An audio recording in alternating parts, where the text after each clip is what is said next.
Esmu Anastasija, un mana ideja ir sarīkot ekskursiju uz Rīgu sociāli mazaktīviem lauku iedzīvotājiem. Jo varbūt tas kādam liksies dīvaini, bet 40-gadīgi cilvēki dažreiz Rīgā nav bijuši 15 un 20 gadus, un viņi pilnīgi nav informēti par to, kā ir attīstījusies un kā ir izmainījusies mūsu valsts galvaspilsēta.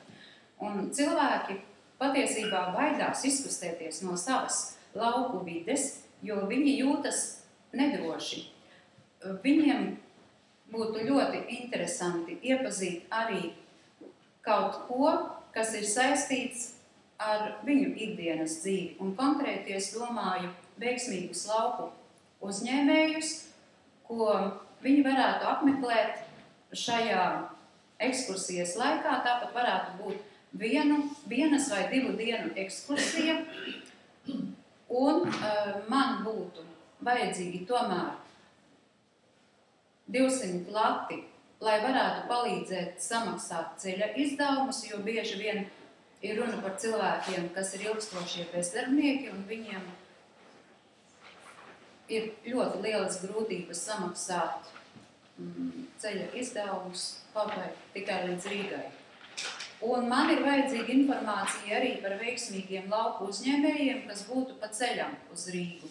Tāpat man ir vajadzīga arī palīdzība, kas saistās ar idejām, ko varētu darīt aktīvu šai ceļojuma laikā.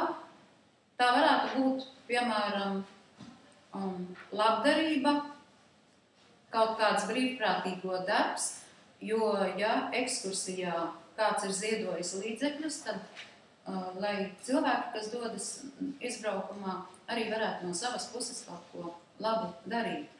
Un vēl man būtu vajadzīga arī palīdzība maršruta izstrādē. Paldies!